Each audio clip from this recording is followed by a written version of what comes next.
For the 200th time, welcome everybody to the podcast that hoots, aka the Hoots Podcast.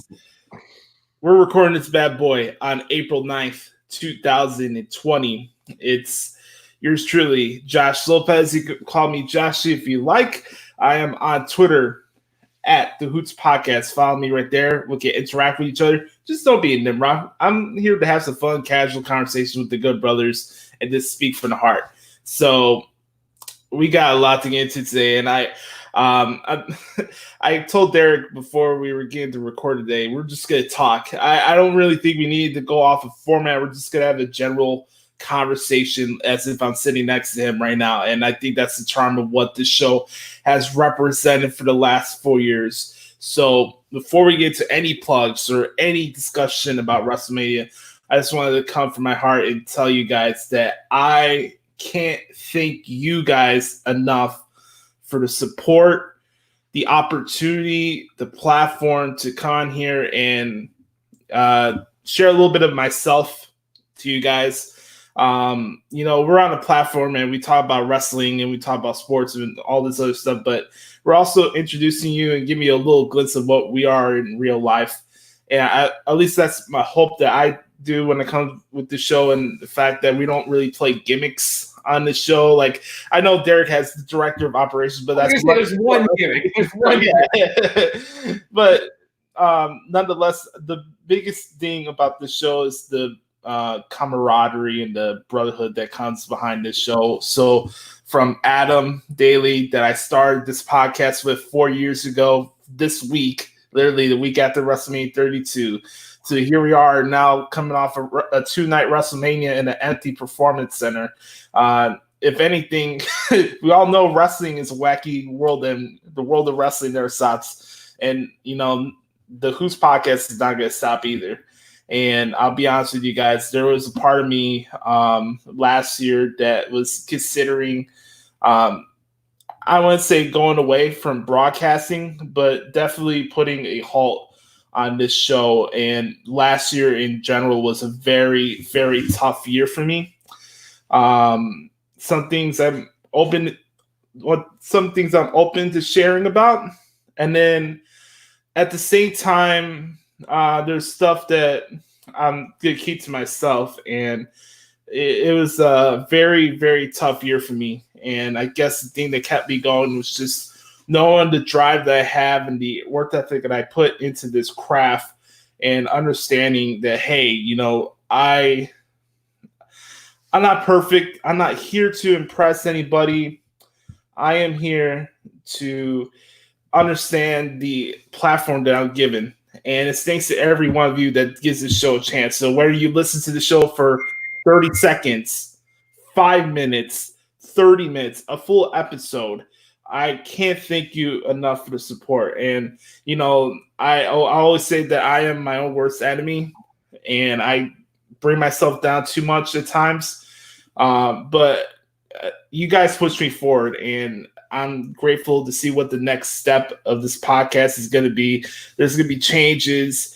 We're going to talk more Chicago sports on here. I'm going to talk more about life and some of the lessons I learned, and maybe help some fellas out there that have to deal with indecisive women and stuff. And I could help out giving out advice and stuff. So we're going to do that. And I'll just come here and speak from the heart, guys. I have no script on me. This is what it is. I'm Joshua Adam Lopez. I'm a professional broadcaster. I do transcriptions for a living as well, but I'm just a kid from Chicago, Illinois, who loves professional wrestling. And we're here to have fun. I want this to be a positive escape for you guys, especially during this time period of our lives and something that we've never experienced before. The fact that we have the opportunity to come in here and speak from you, speak to you, make you laugh. Hell, even if there's time you disagree with something we say from our point of view, from a wrestling point of view, that's cool. At least it's having a effect on you.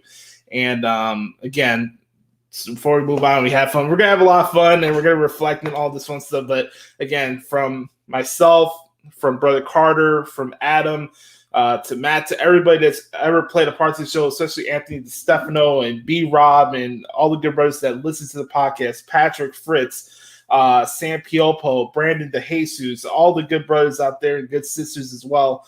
I thank you. I love you guys. And cheers to 200. Cheers to 4 years of the Hoots Podcast. And we're going to keep this bad boy going. So I'm not alone this week. We are recording this live on my YouTube channel right now, but for audio purposes, not gonna say which one is better, video or audio. But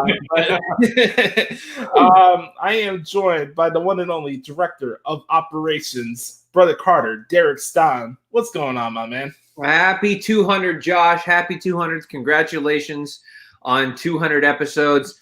Yeah, we don't need to get into video boss versus audio boss. We don't need to get into that right now. I'm sure we have some people that are listening that may have their opinions on that. That's fine. But no, thrilled to be here. Thrilled to be a small part of this particular podcast. And it was funny, you were giving some of the names of some people who have been a part of this over the years. And those are some names I hadn't heard in a while, even though people that I had the chance to talk to and been on the show with. Patrick Fritz. I haven't talked to Patrick in a long time, but that's cool. So Pat Fritz, and of course our good brother Adam Daly, Mitchell McNeil. I still won the debate.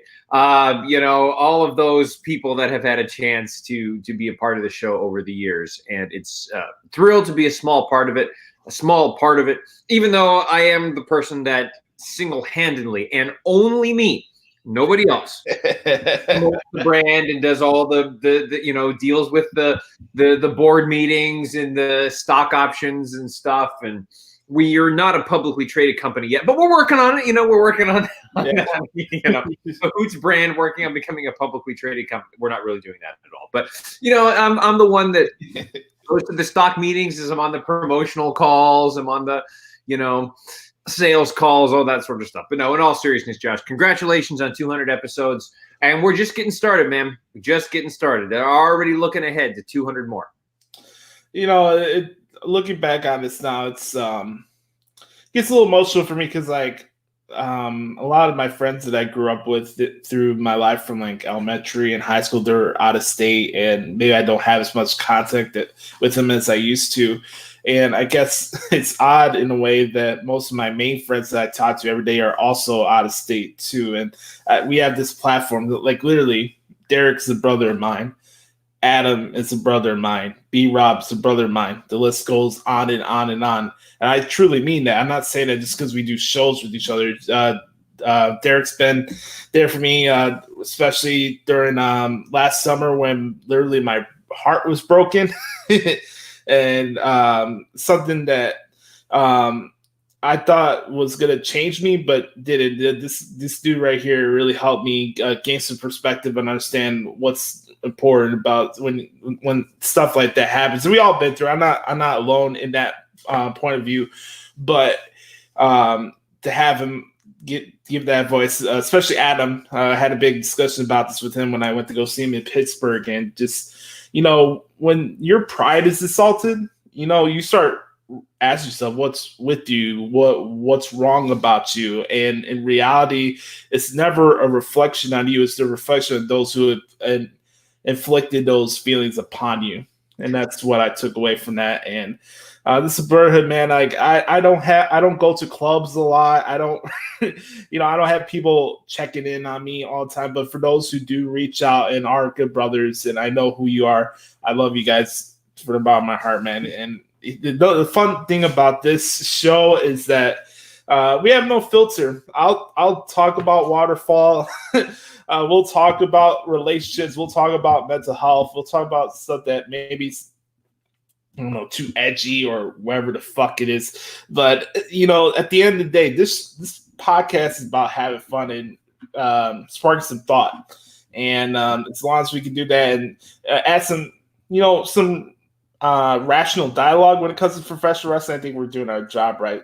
And also, I just want to send a shout out to everybody who sent a audio submission for the podcast this week. I heard them. They're phenomenal. I hope you guys enjoy the new intro as well. It's, man, I'm getting fired up right now because I know the potential of what the show could be. And it's crazy to say that because the show's been around for 4 years. And humbly speaking, I felt like I have accomplished some really good feats when it comes to the world of wrestling media and, getting to have my own transcripts and the people I had the opportunity to work with over the years. But I still feel in a lot of ways that I'm still scratching the surface. And, sometimes I kind of forget that I'm still 25. Like I'm not turning 26 till next month. And I still have a lot of time in front of me to reach the goals that I want to. And the best part about it is that this show could go any direction I want it to be, but I want it to be more interactive as the years go by. I want you guys to reach out, ask me something. Let's talk about wrestling. I'm open to more rational dialogue than just coming on here and bickering over subjective booking. I want to have some nuanced conversations when it comes to professional wrestling. I just want to have some general conversations about life. I think it's okay that we can disagree with somebody and not make it turn into an insult or a dick measuring contest. The podcast is about having fun, man. Right. It is. It's about coming on here, speaking from the heart, and just letting us provide the entertainment that you need at home. And we're going to keep doing that, especially during this time period. And I want to, more importantly, right now, I want to send a shout out to every first responder, medical person, field in the world that are putting their bodies and lives on the line for us during this time period. And your work doesn't go unnoticed from my point of view or any of us watching the show right now. So today we'll get to WrestleMania, of course, the 2-night extravaganza. We're going to touch on the Raw Women's Division and a lot of the new entries. And then we're going to talk a little bit about women's wrestling in general in WWE because it's a very interesting time period. I mean, last night we had a 6-woman number 1 contenders ladder match just for the NXT. It wasn't even for the title. Like 6 ladies, qualified ladies, were going for a number 1 contender spot. And, we're going to get into that later on. We'll take any questions as well for those who are watching us live on YouTube. I'm going to continue reflecting on this last 4 years, but also at the end, we're going to have some fun, just throw some laughs and just shoot the shit. So that's what we're going to do. So, Brother Carter, I don't think I ever asked you this question before, but since here we are 4 years later on the Hoots Podcast, what was your first impression of me? Gosh, oh wow, kind of putting me on the spot here, Brother Adam. What's up with that? You go for the juggler, man. I remember that you were I could tell you were a very knowledgeable person. You knew what you were talking about. I could tell that you were green, a little young, green around the edges, not sure about certain things in life, but again, like you mentioned, you're 25, so you haven't had as much life experiences as some of us more seasoned veterans in the game of life. So, I remember thinking that you're very knowledgeable, very, again, had some life things to figure out, as we all do. But no, it was good. I remember when we met up for the first time in Chicago. That was a lot of fun, and we met up at that Potbelly's, and that was had a good conversation, and that was fun. That was a good time. But yeah, so I remember being very knowledgeable, a little green around the edges, but that's okay. Mm-hmm. Yeah, that was cool. I remember it was late in the year, December. You were here for the big music festival that goes on here in Chicago and McCormick Place every winter. It's a shame. I'll tell you right now, it's a shame that the musician in me has yet to attend any of those music. What's the particular name for that? The Midwest Band and Orchestra Clinic that happens at the McCormick Place every year. You got about 18,000 music educators that come in Chicago and just learn from each other and grow and get better. And it's cool. It's more of what you're interested, what you were doing, Josh, the band, orchestra, jazz kind of thing. But it's a great time. The fact that I haven't attended any of those Midwest clinics is a shame. I need to go with you sometime, man. Yeah. Something you guys don't know about me, I love reading sheet music. It's one of my hobbies. I still have sheets of music that I had from playing contraband in elementary school and high school. I'll show Derek my belt kit that I have on the right-hand corner of my screen here. And I love playing music, man. Music's in my heart just as much as wrestling is. I think that's kind of the cool part about the Hoots Podcast as well. We always add some implements of music, maybe a song of the week. I always add music for the intros. Me and Adam always talk about Linkin Park and reflect on our favorite artists. I know Adam's a big Tool fan as well, so music has always been a big part of this show as well. Thinking about this podcast, we talked a little bit about this last week when you were hosting the show, and the fact that I didn't want this show to just be a recap show. Mm-hmm. And we really, I think, I'm proud to say that we're able to stray away from that and bring something different to the table. And that's what I'm thinking about right now, because I think we could, for a lot of podcasts, we could be content with going with the status quo of what a podcast should be, at least wrestling-wise, and not take any risk and not speak from the heart. And I think that no matter what's going on in wrestling, good, bad, or indifferent, the fact that we could still dish out content in a way that's not making you feel bad about being a wrestling fan, I think that's a good thing. And that's been one of the things I've been thinking about since we've been on this countdown to 200 episodes. Because, you know what? I could have just followed and done the same thing like Wrestle Reaction and all those other guys do, and just come on here and tell you that I'm a better booker than Vince McMahon, and I could write better and I do fancy angle better than anybody in the world. That's not what the show is. That's not what it was, and it's not what it's ever going to be. And the fact that we could come on here and I remember Derek had the Cave Director of Operations mug, and you can talk on about that. At some point in the broadcast, I may have to go get that because I've got it somewhere. Still in the thing, but I'll have to. I may have to at the middle of this. I may have to go get that. I'd be remiss without mentioning the list of Dericho. The list of Dericho. I may have to get that out too.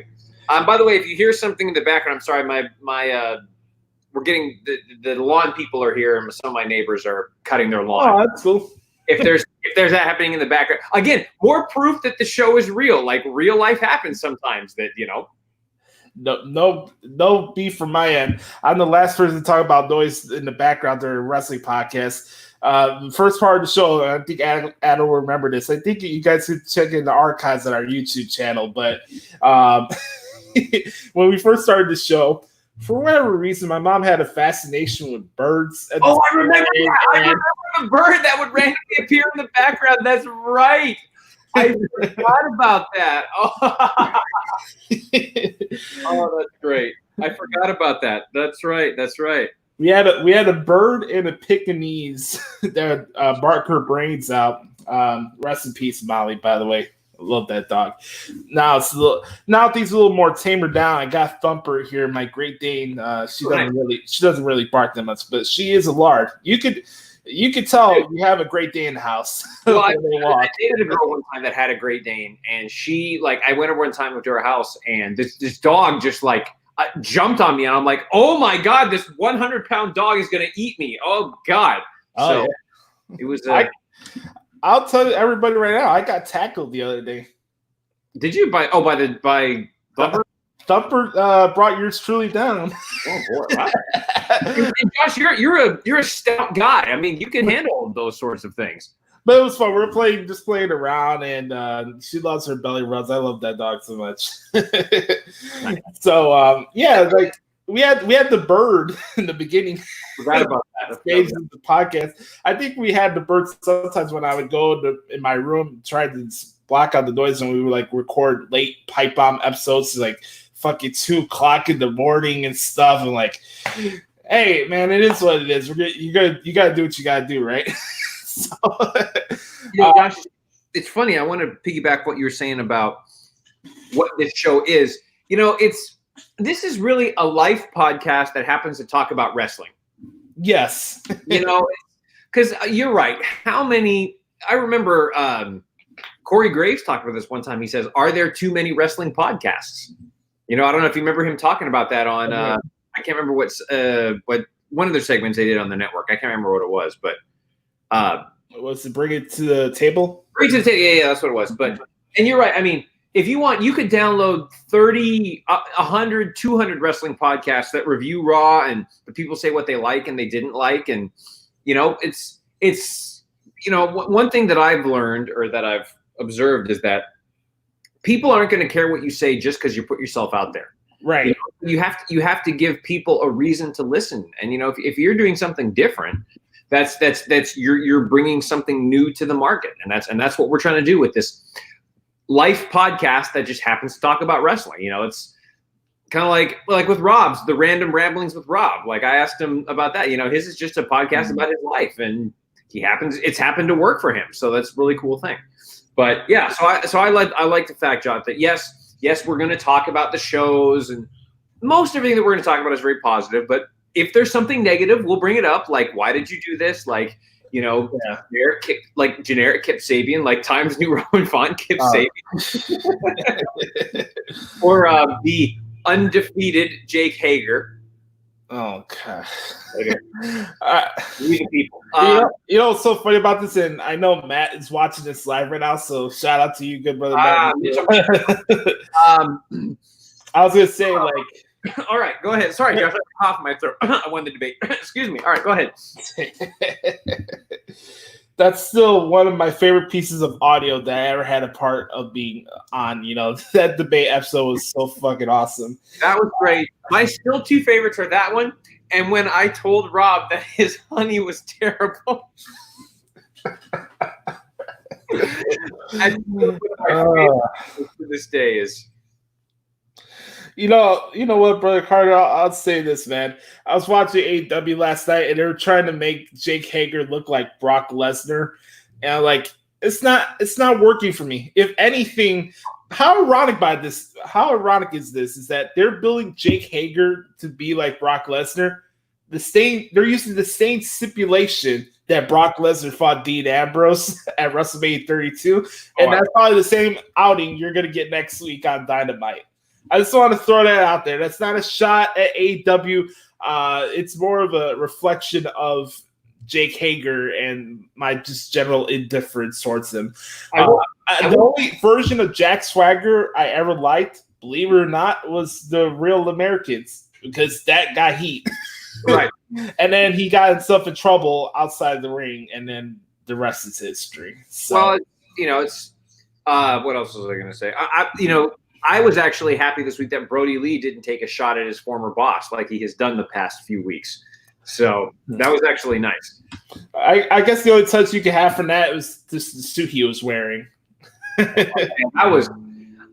guess. But I mean, I don't know. What when we get into? Oh man, we have a comment from Mitchell McMule. The debate was so good. The debate was great, Matt. That was a lot of fun when we did that. So again, I like Jon Moxley. I'm not a mark for him, but I'm sorry, guys. I appreciate the effort, and you want us to take Jake Hager more seriously. There's just too much in the catalog, if you will. There's too much film on too much game tape to look back and get me hyped up on Jake Hager. So right. So last thing I just want to reflect here as we get into WrestleMania. I don't want to get too sappy on here. We should talk some wrestling on here. I just wanted to say, last week we were talking about just the life of being a wrestling media member and the journey of how it gets into this podcast. I haven't really talked about the kind of the, I want to say emotional, but just the inner self-confidence issues I would have after a job interview that probably either didn't go my way or I didn't hear anything back. So just want to touch on that a little bit because I think it's very important. I'm very grateful and fortunate for the opportunities to have, the fact that I can make a living off of doing something like this, or making transcripts, or helping my uncle out at his tattoo shop. That's cool. I have other goals. I'm a goal-oriented person. I do get that a lot from CM Punk. Maybe not to a certain extent that something that's happened at this point or else. I'm not that type of CM Punk, but like,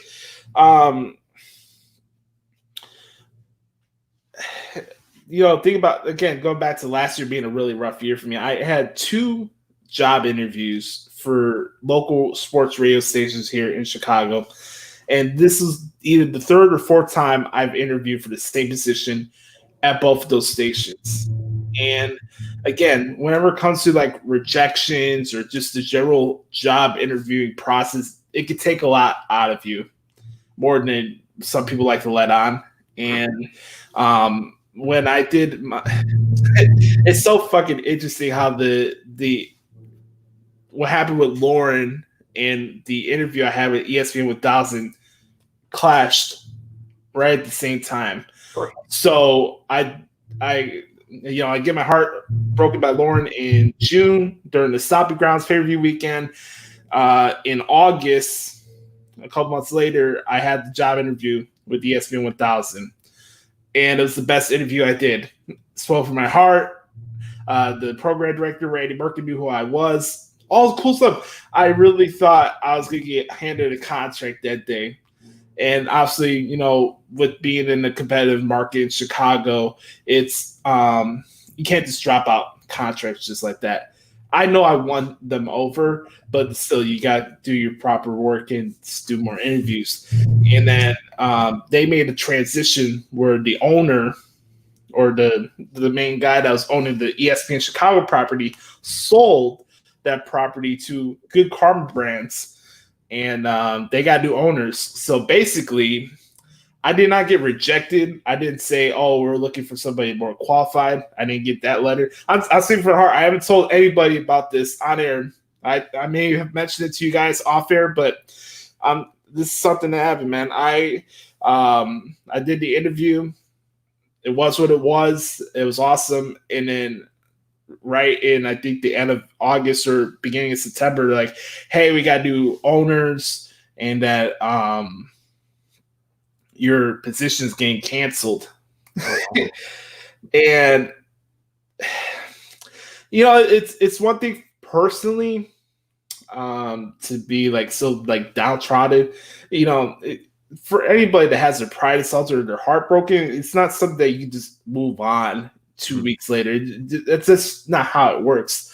And I thought, getting my foot in the door in the station, and who knows, maybe that's a silver lining, and maybe it will happen. For the fact that I have the gratefulness and the opportunity to go into multiple interviews at one station like that, I think that's a good thing. I'm not saying anything bad about ESPN 1000 or anything like that. I want to make that perfectly clear.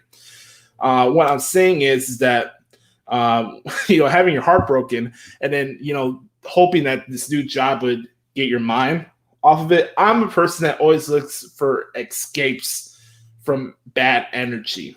Mm. That's the type of person I am. And I thought it was like a double like F you at the time. Right. I did. And looking back at it now, it's probably the wrong way to look at it. What happened with Lauren, I won't forget about that. But that's just a part of the media business that some people don't understand. Like, you put so much effort into bettering yourself. Every week I challenge myself to come on here and provide a different perspective and challenge myself to get better on air, have a better flow with shows, challenge myself to be a better producer and editor. I'm the one that edits the show. I've edited every single episode of the Hoots Podcast since we started back in 2016. That's awesome. And I wouldn't pat myself on the shoulder or say that I'm better than anybody. That's not for me to say. If anybody thinks that I'm good at this line of work, I appreciate it. I'll take the compliment for what it is, but I'm not the person like, oh, I'll fucking this. Inside me, I could tell myself that.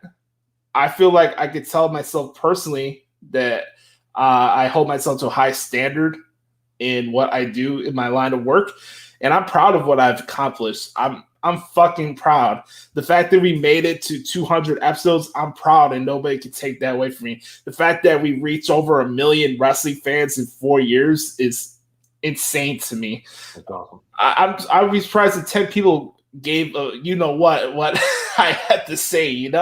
It's a process, but I was so fixated on having this new job be the escape that I needed from what happened in June that it just brought me down again. And anytime the stuff like this happens, you need to find something deeper inside of you to push you out of that hole.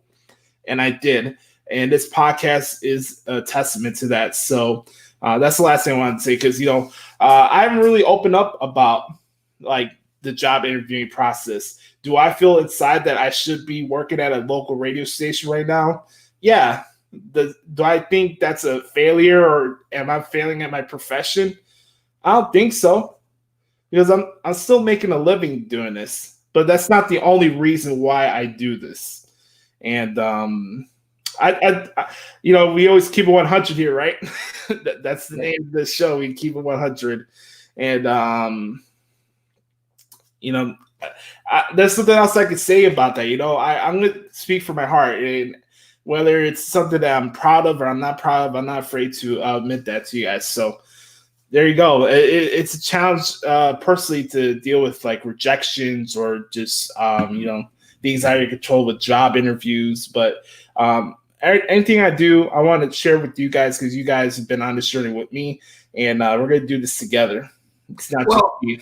And Josh, you're saying about that, this is, no knock at anybody, because things happen and circumstances change and stuff. But people that I've had a chance to talk to, and again, I am not in the sports media. I am not in pro wrestling media. I am not a broadcaster. I am not.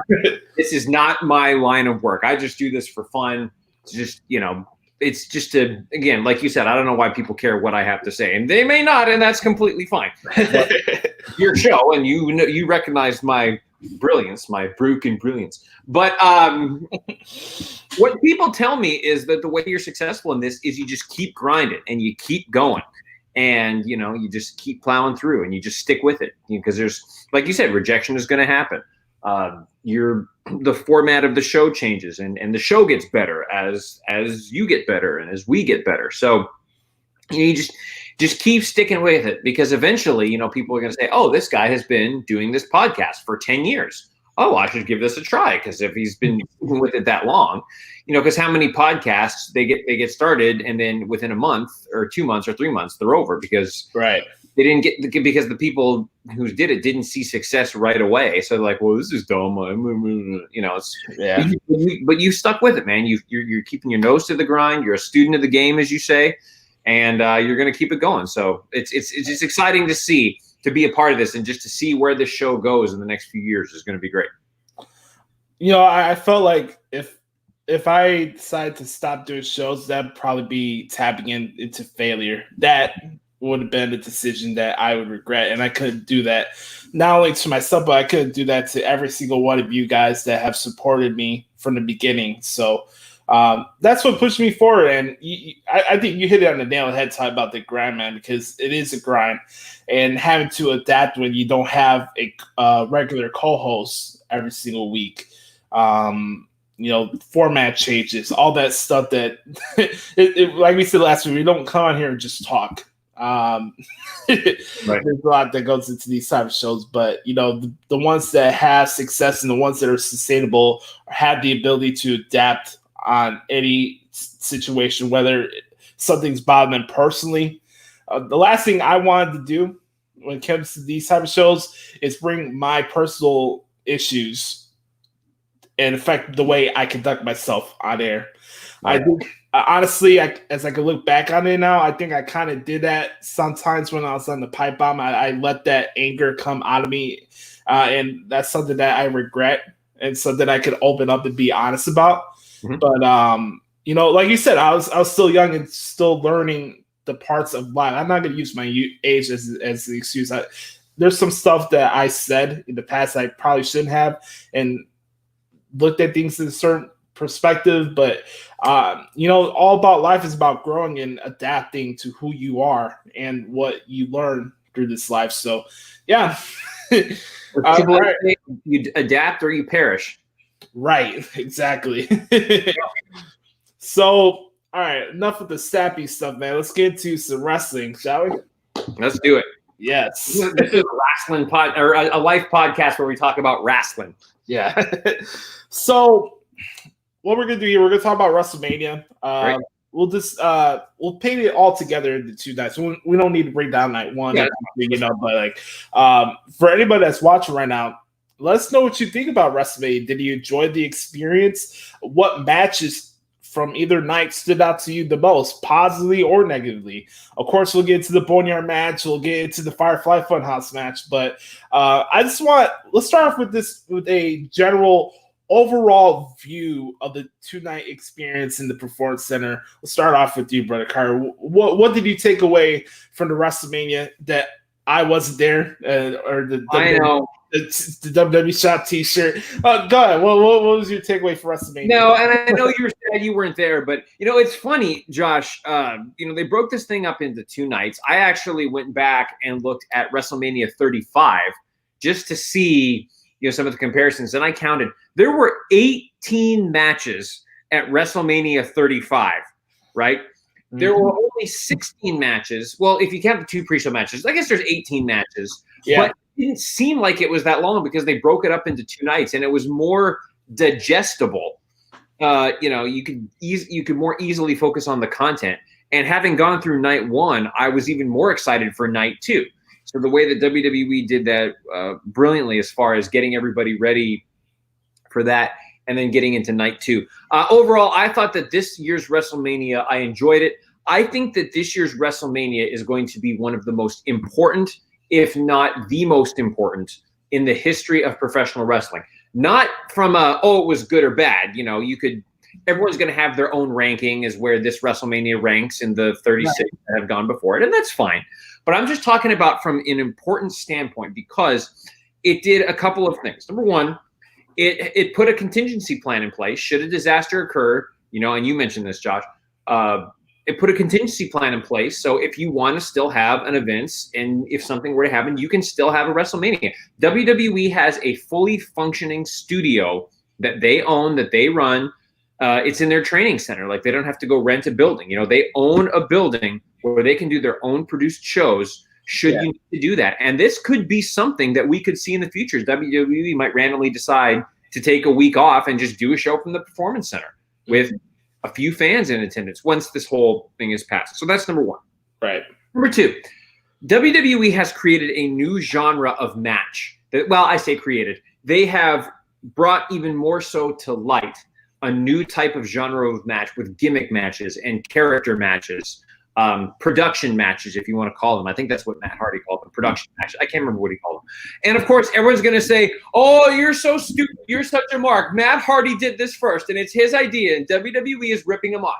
How many times did you see on Twitter people saying, God, they just ripped off Matt Hardy. They fired his ass, and then they stole his concept, and they stole his gimmick. WWE should be ashamed of themselves. You saw it just like I did. It was ridiculous. But no, it's WWE with the right performers in place. They can take a production match and do something incredible with it. They weren't designed to be real matches. They were designed to be entertainment. They were designed to make you laugh. They were designed to make you go, oh, and we'll get into the semantics of each, but like the Boneyard match, when that happened, that was one of the greatest things I've seen WWE do. And Undertaker looked incredible. That's probably the best the Undertaker has looked in years, because they could reshoot some things. They could, make sure that everything was rocking and rolling, and it was great. But I think that's the best the Undertaker has looked in years. That was awesome. And he's like, when he was saying all those things, like, what you doing, boy?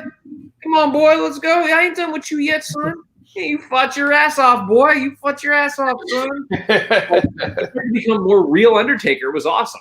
So I love that. Right. And Firefly Funhouse match. I mean, I knew people were going to either love or hate that. But, I mean, when Cena kept doing the ruthless aggression thing and he kept slapping him and missing, that was amazing. When he came out to the NWO thing, I was just like, what is going on? And then when Wyatt started singing Nikki Bella's theme song, I was like, oh damn.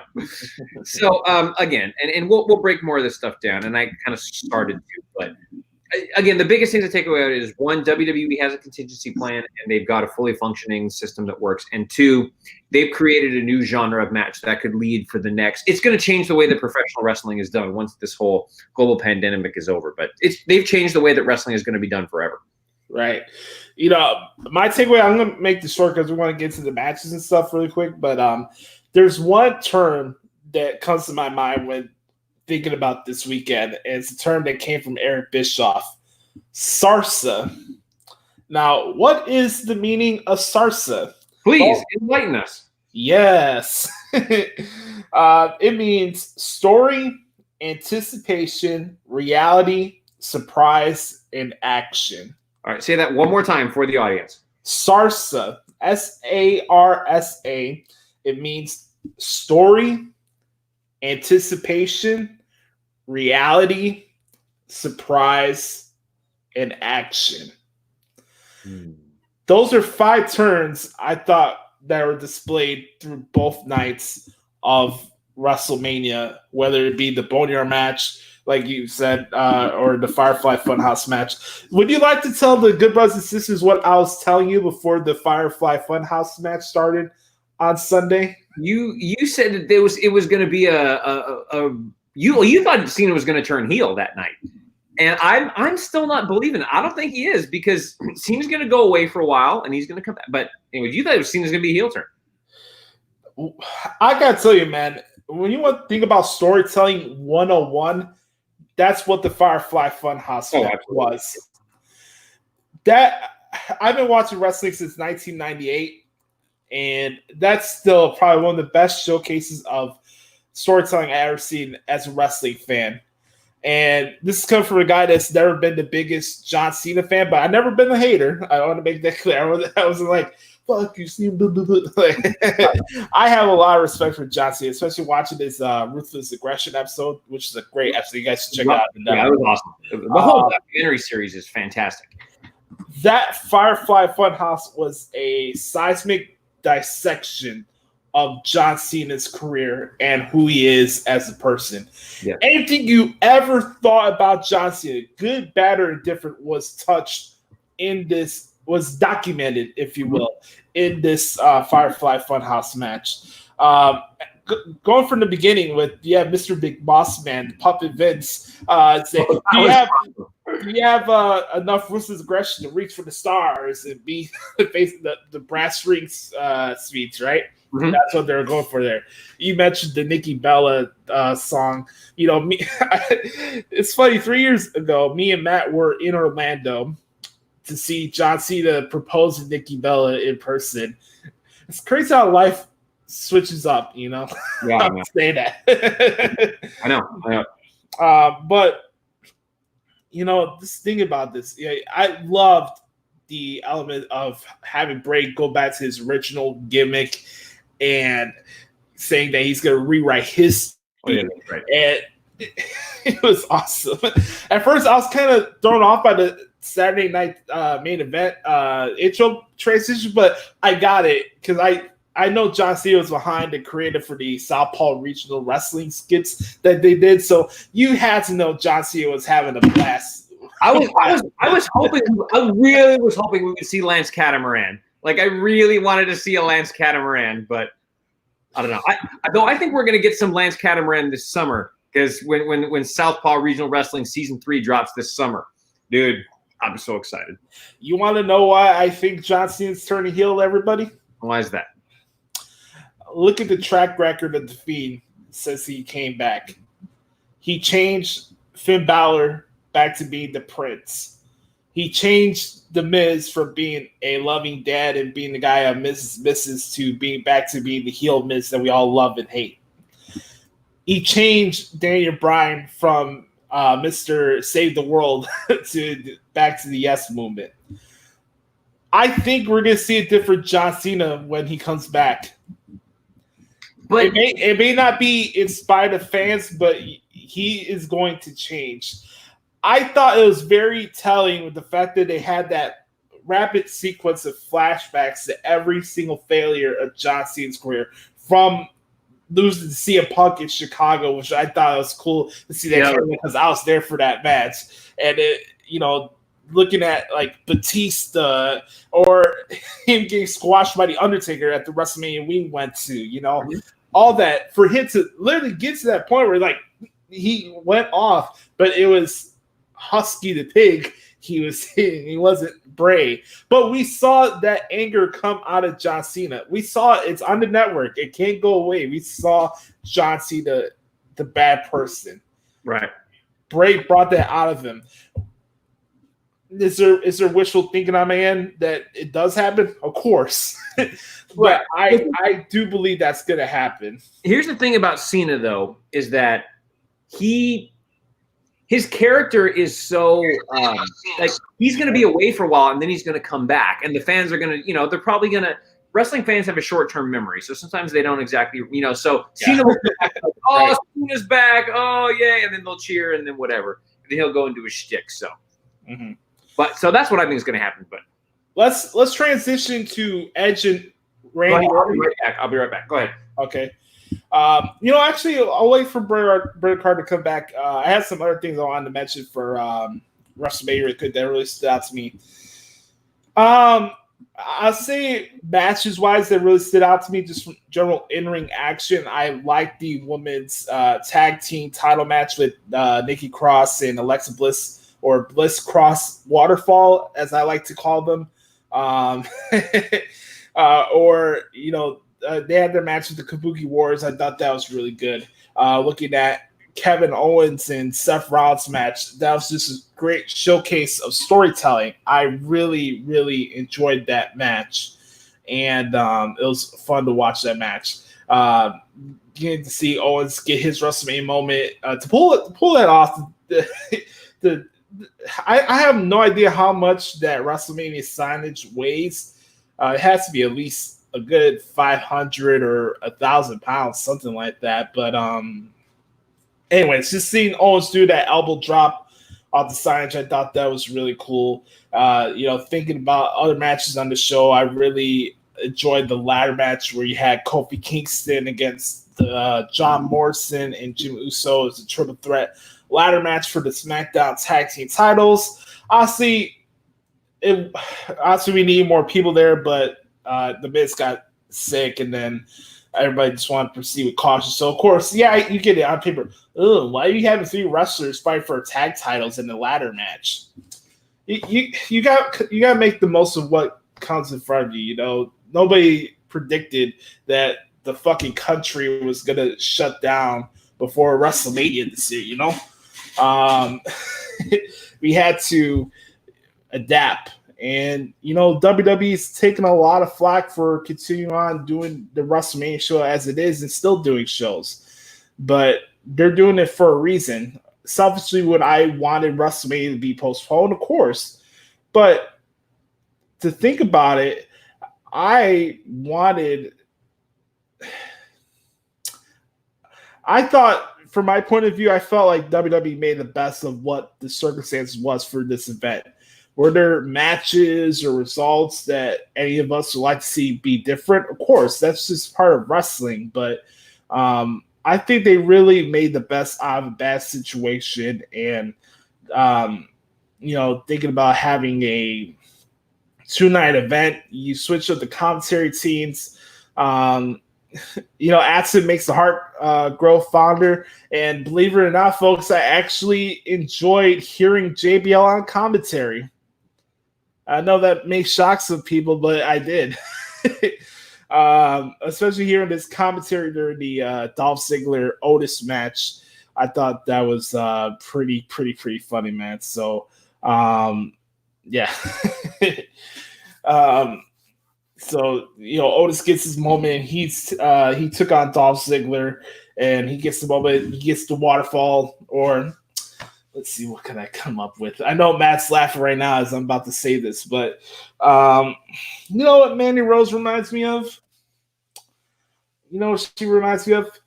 Good old-fashioned, and I mean good old-fashioned Butterfinger waterfall. There you go. I got a brand new one just for you guys right there for the 200th episode, right off the top of my head. Mandy Rose equals Butterfinger waterfall. There you go. Hope you guys enjoy that. By the way, I know sooner or later we're going to have a reunion show for the Pipe Bomb podcast. It's going to be just like a reunion show. I don't know if we're bringing the show back or anything like that, but it's going to be a fun. Oh, what's that? Oh, my God. I'm thirsty, Brother Adam, so I had to go pick up this lovely mug, and I don't know if you can see it. World's greatest director of operations. Look at that. Oh, thirsty. You're something else. I'm sorry, somebody was at my door, so I had to go deal with that. So I'm sorry about that. Oh, that's okay. What are we talking about? Oh, I mentioned that Mandy Rose is Butterfinger Waterfall. That's the new name. What is that, Josh? I'll leave that for viewers at home, listeners at home to think about that. Yeah, dude, I got to tell you, that was one of my favorite matches of WrestleMania this year. And I was a little unsure about Otis and Tucker, but they're really starting to grow on me, especially Otis. I love Otis. I think he's definitely the star out of the two of them. And we'll see. I mean, Tucker's got a good build. I hope they can give him something eventually, but you got to think Heavy Machinery is going to be splitting at some point soon, or if not splitting, but because they could push Otis as a single star at some point. I don't know. Picture when the crowds come back to shows and you have Heavy Machinery beat The Miz and John Morrison. Think about the pop that would come out of that. Or Daniel Bryan versus Drew Gulak. That's going to be great. I'm kind of looking forward to seeing Mandy Rose versus Sonya Deville. Be very and I've said this for a long time. I think Sonya Deville is one of the most underutilized and undervalued talents in WWE right now. I think she's absolutely incredible. Great look, great in the ring. I want to see more of her getting pushed as a single star. And I know she was with Mandy Rose because of the whole absolution thing, and fine. But I think them going their separate ways is a good thing. Right. I was going to say, while you were gone, I was going over some of the matches that stood out to me from a wrestling point of view. You might be shocked by this next statement I'll say. I said that absence made the heart grow founder, and I actually enjoyed hearing JBL on commentary again. Anybody that knows my history on air and just my thoughts on JBL on commentary, that may surprise a lot of people that I enjoyed listening to him. But anyways, I was going to say before you left, let's get into Edge and Randy Orton, because that seemed to be a hot button issue on the Twitter of Wrestle. I'm going to play a clip really quick from After the Bell, which you can listen to right now on Spotify, anywhere you get your podcasts from, just like this one. Make sure you subscribe, leave us a 4 or 5 star review. Deeply appreciate it. Subscribe so you never miss an episode of the podcast at Hoots. Anyways, Edge was a guest on this week's edition of After the Bell with Corey Graves, and I was listening to it before we recorded today's show. And, there's been a lot of debates and pontification, if you will, about what that match was and whether it was good or blah, blah, blah, blah, blah, or whether it was too long. Let's hear from the guy that was in the match. So this won't do well visually, but for those listening on the podcast and the audio version of this, hope you enjoy. Here we go. I am. I'm very, very proud of it. And, I've heard there's feedback that it was too long and it's this and it's that. Listen, all of the feedback I've gotten personally to myself or to my social media feeds has been all positive. When I have Bret Hart call me and tell me that he loved it because it looked like a fight, well, I don't care what anybody else says from that point on, because his opinion to me has more weight than absolutely everyone anywhere. Nobody's going to top his opinion to me. And if he liked it and he thought it was a fight, good. Mission accomplished. I mean, everyone's entitled to their opinion. It's wrestling, right? So, it's art. It's subjective. Whatever blows your hair back. But, Randy and I have broad shoulders, and we can weather the weight of, a minuscule militia of malcontents who will just want to complain about everything, right? Complain about the length of a wrestling match during a pandemic. Really? Yeah. Come on. but they're also the same people who are going to complain that Bill and Brock go for 4 minutes. So yeah, I just think there's a segment of people that enjoy not enjoying things and dwell on negatives, but I focus on positives. And the fact that after 9 years, I was able to claw my way back here and I'm healthy enough to do this and to go 40 minutes and take a DDT into the bed of a truck with a triple fusion. Man, I came home, I hugged. Once I got out of quarantine, I hugged Beth, I hugged the girls, and nothing's gonna dull my shine at this point. I'm on top of the world. That's awesome. I had a segment on the Hoots podcast that was called Yon Club, where I would come on here and rant about something stupid that I saw on Twitter, or play an audio clip from Dave Meltzer and Brian Alvarez from Wrestling Observer. I was so annoyed with the piece of audio that I heard from Wrestling Observer that I had to restrain myself from airing it on these platforms, because here's the thing about Brian Alvarez and Dave Meltzer. They have such bravado on air that they don't care what comes out of their mouth, because they'll never say anything that they say on their shows to any of these talents' face. Dave Meltzer, to have the nerve and the gall to say that Edge and Orton was the most boring match in the history of WrestleMania is the most fucking stupid take I ever heard in my entire life. And I'm just speaking off the cuff. This is not thoughts of Bret Carter or anybody else. I'm speaking from my own.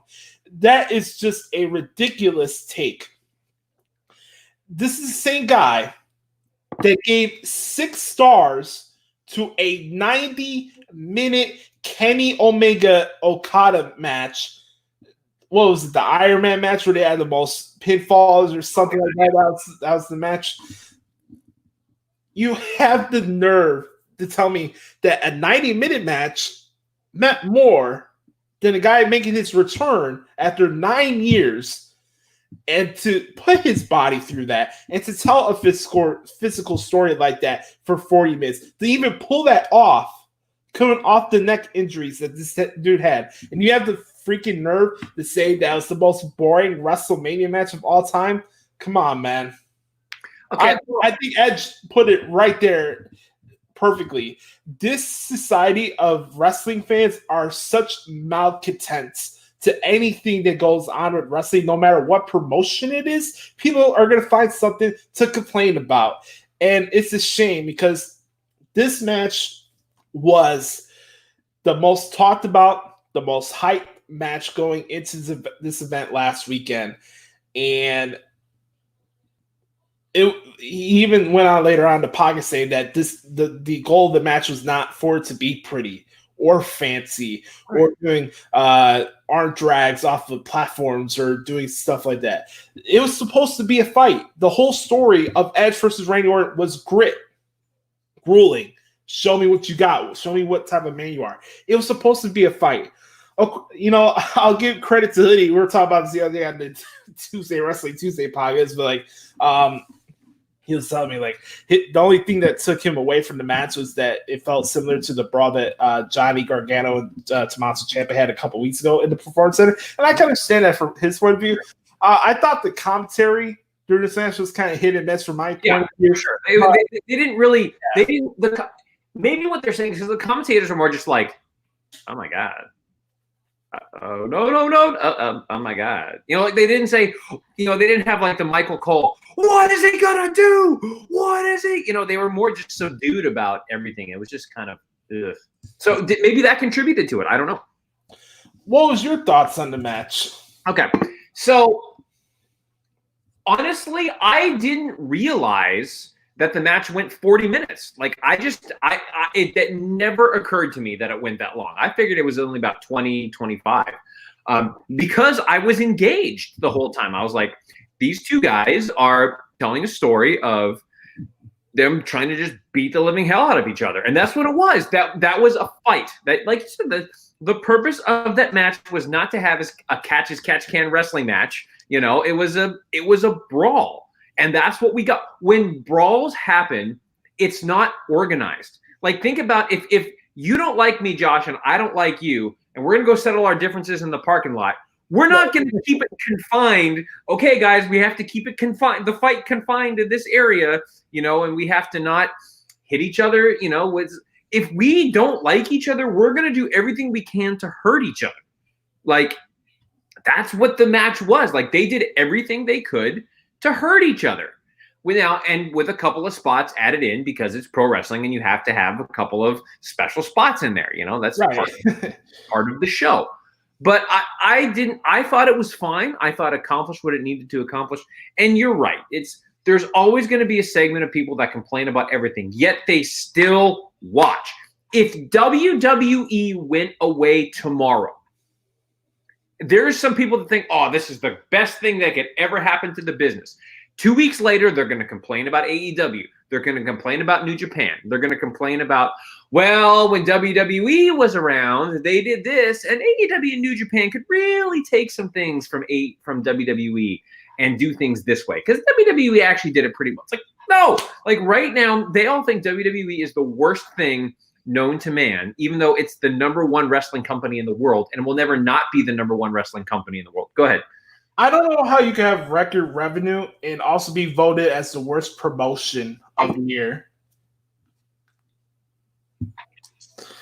But again, if anything, that sentiment alone deserves to be inducted into a special list. But anyways, so to answer your question, Josh, I thought the match was fine. I enjoyed it. It accomplished what it needed to accomplish, and I had no problems with it at all. Let's see. Let's really quick. What other matches that really stood out to you over the weekend? For me, a couple of the matches that I also really enjoyed were I thought the triple threat match, the triple threat ladder match was great. John Morrison is outstanding. A friend of mine who he was a wrestling fan growing up. He's a big sports fan. Decided to tune into WrestleMania because there's no other sports going on right now. So he was just curious. He texted me. He was like, and he knows I'm a wrestling fan. He goes, dude, John Morrison is a superstar. I was like, yeah, dude, he's good. John Morrison is a really good wrestler. I wouldn't be surprised if they at least gave Morrison a title shot before his career is over. Let him have a shot at the WWE Championship. This dude did a tightrope walk with no problem in an avalanche Spanish fly. That was terrific. I really enjoyed that. I thought Charlotte Flair and Rhea Ripley had a great fight. I really enjoyed that. That was terrific. That was probably my favorite pure technical wrestling match on the show besides Kevin Owens and Seth Rollins. Oh, yeah. Kevin Owens jumping off the Mania sign. That was cool. That was like they're trying to provide those moments. I thought that was terrific. And we'll see where that feud goes going forward. I'm curious to see because I kind of like this Rollins, what they did with Raw. Where Rollins just came out, whooped, and left. Didn't say anything, like he was just very somber. Kind of, I think they should go with that for a couple weeks, where he just comes out, doesn't cut a promo, just walks in, beats up somebody, and then leaves. So I thought so we'll see what happens with that. Let's see, what else on the card did I really enjoy? But again, well, it's tough to remember because there was, when you have 18 matches, it's tough to, I thought the Becky Lynch Shayna Baszler match I enjoyed that. That was cool. So that part about it was fine. Other than that, I mean, there wasn't a match that I didn't like. I will just say that. Have we talked about the championship matches yet? Not yet. I want to say one thing really quick. I could have done with Becky Hart. Becky, wow. I could have done without Becky pulling up the Bret Hart roll-ups every time she's in a big championship match. It's kind of affecting the way she's presented because if you can't tap out Shayna Baszler or find a different move to like put away someone, I just think roll-ups are so deflating as a finish like that. Okay, you outsmart Shayna, but really a Bret Hart roll-up? Go ahead. You mentioned Bret Hart. I remember one thing I was going to say about the Edge thing. If there's one person in the world whose opinion I would value, it certainly wouldn't be Bret Hart. And I'm from Canada, so it's weird to say that. I don't like Bret Hart. I think Bret Hart is a whiny crybaby who, yes, he got screwed and fine. Yes, that happened, but get over it, dude. Like he needs to get over himself. He needs to quit being a whiny little bitch and just. I'm sorry, I am not a Bret Hart. I was for a long time growing up, but now that I go back and look at it, I'm just like, he's a little whiny little bitch. Like, let it go, dude. It happened. Yes, you got screwed. It's fine. But yet you went and got paid in WCW. And yes, they mismanaged you as well. And obviously, no, that's not how you want somebody's career to end. I get it. But like, it's 20 years later and he's still like talking about respect or whatever. Just whatever. Anyways, okay, go ahead. I'm sorry. Minute over. All right, before we get into the championship match, I just wanted to add my thoughts really quick on the bonus. You're saying that, man, I could, as a Undertaker mark and him being my favorite character of all time, I not only could I be happier for Undertaker the character and what that match did for him legacy wise, but also Mark Calloway the person and the bunch of flack that he's been getting over the last couple of years because. Yeah, I get it. It was a squash match with Joshie, but I was right next to you when that was going on. I thought that was really cool. That's what it was. Joshie was talking all this crap the entire time. Undertaker came out and put him down. Mm-hmm. That's what that match was supposed to be. But just the way the rollout, you had the Metallica music in the background. Yes, that was awesome. We had Undertaker riding the bike down. He had the American Badass look. I was so happy for Undertaker, and I was selling this to Hoodie the other day. Think about this. A TNA guy got to main event a portion of WrestleMania, and he was part of being one of the matches that stole the weekend. And I think that's just really cool for that guy, man. Just the layout was awesome. And shout out to everybody behind the scenes, whether it was the Firefly Funhouse match or the Boneyard match, the effort and thought that was put into both of these matches was just really special. So I want to give a shout out to those guys behind the scenes as well. Go ahead. Just a couple things real quick. Number one, I didn't even think about the fact that a TNA guy main evented like that. That's pretty cool. I think I mentioned somewhere that they said AJ Styles was the wrestler of the decade, and you can make an argument that for sure what he's done, how he's advanced his career, made a brand for himself, went right to the main roster in WWE, didn't go through NXT, and didn't have.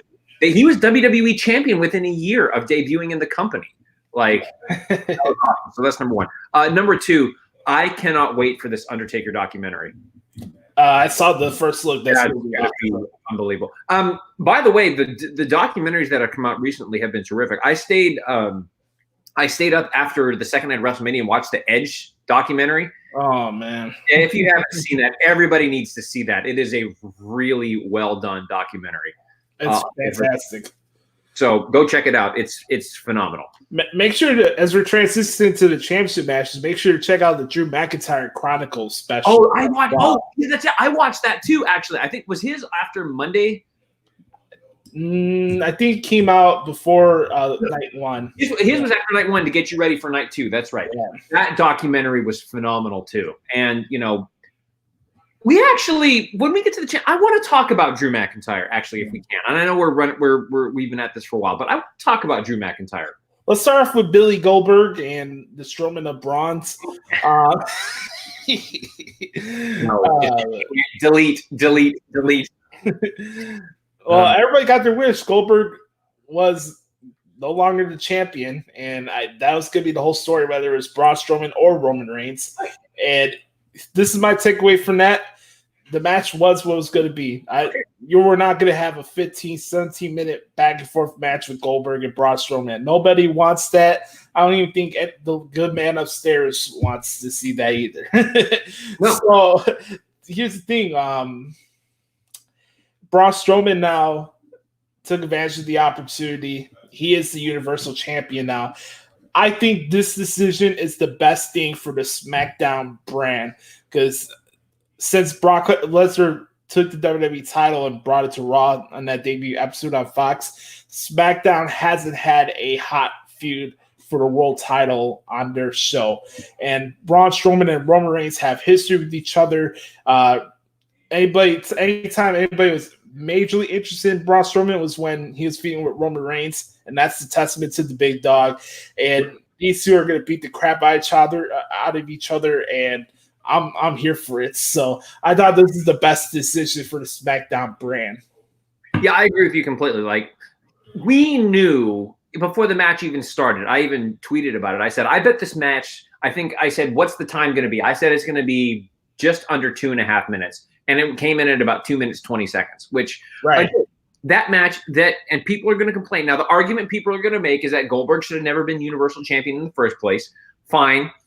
Again, this is not a show about booking. Like, it was what it was. That's what we got. Fine. They did it for publicity. They did it for all this, that, and the other. Fine. No problem. Yeah. No problem. It also proves that, once again, that Bray Wyatt does not need the title. Bray Wyatt has way surpassed the title. He's gotten into, Edge, Orton, Cena, Reigns. How many of the more profile matches don't have a title associated with them? Like, they're just matches you just want to see because of the storytelling. Like, complain about it. Like, oh, God, Goldberg just completely buried Bray Wyatt. Oh, really? Take a look at the Firefly Funhouse match and tell me Bray Wyatt got buried. Like, come on, give me a break. So, but no, that match did exactly what it was supposed to do. We knew what we were getting going in, and congratulations to Braun Strowman. He deserved it. Let's get into the WWE Championship match. Let's see. What do you guys say about Drew McIntyre? Okay, so number one, I actually, going into it, I think I predicted that Brock Lesnar was going to win. Right. But then when I saw the Drew McIntyre documentary, I kind of went, well, wait a minute. Hold on here. WWE may be positioning Drew McIntyre to be the guy that's going to carry the company through this pandemic. And is that, and I said, what do we do? Do you give Drew McIntyre his moment when there are fans? Mm-hmm. Or do you let him carry the company and be that guy that's going to take him through everything during this pandemic? And I think WWE got it right. Now, after seeing the documentary and really thinking about it, I said, WWE got it right. Now, I went in and I still predicted Brock Lesnar because that was my prediction going in. And I was literally 50-50 down the middle. Like, this could go either way. Again, the Lesnar-McIntyre, I would have liked them to have gone a little bit longer, to wrestle a little bit more. That would be my only complaint about the match, is that I wish the match would have been longer to really see. But I don't think this is the last time that Brock Lesnar and Drew McIntyre are going to go at it. No, not at all. Now, but what I was going to say about Drew McIntyre is WWE is putting all their stock into him right now. And he is going to be the guy that's going to carry the company through this pandemic. On the Raw side of things. For SmackDown, it's going to be Braun Strowman. But so Drew McIntyre is the guy going forward. And when they come back, whenever this thing ends, and part of me hopes it's going to be at a major pay-per-view like a SummerSlam or something like that. I don't know what the fate of the world holds, but when they come back and when they introduce Drew McIntyre, that pop is going to be huge, and that's going to be Drew's WrestleMania moment. So I think that while it sucks that he doesn't get to win the title in front of 80,000 people, I think this is going to end up being better for his long career. The fact that they're letting him carry the company through its most trying period in history. One day I want to do a segment on just reflecting on how Brock Lesnar is presented at WrestleMania, because the thing is, like, you look back, I think probably the match people were most indifferent when it comes to Brock Lesnar over the years at WrestleMania was the Dean Ambrose match. Maybe it's exception with the Goldberg stuff, but that was an entity on its own. That's a gimmick thing. That was. So you have the matches with Roman Reigns, right? And we get the cool Seth Rollins moment, and Paul Heyman said it perfectly last week. Every time we get to the go home position, the last segment on the go home show before WrestleMania, who do you see? You see Brock Lesnar. Well, you see why Brock Lesnar's positioned the way he is every single WrestleMania. And whether the matches are long or short or whatever it is, I think it's a fascinating conversation to have, because when Brock Lesnar goes away, Brock Lesnar will be remembered as probably one of the most, or if not the most, destructive and dominant superstars of all time. Well, okay. think about it like this, when people give Brock Lesnar all kinds of shit for his role in the company. But think about it. If you think about, and JR's talked about this before too, if you think about every great piece of literature, movie, film, what do you have? You have conflict. You have somebody rising up over insurmountable odds, defeating this person or overcoming this obstacle to get to the very top. Right. Brock consistently and constantly is the obstacle because he is so believable as a champion. Like Brock Lesnar, I'm sorry, he is the most believable champion in the history of professional wrestling. Give me somebody who is more believable than Brock Lesnar as somebody that couldn't that could absolutely destroy you at a moment's notice.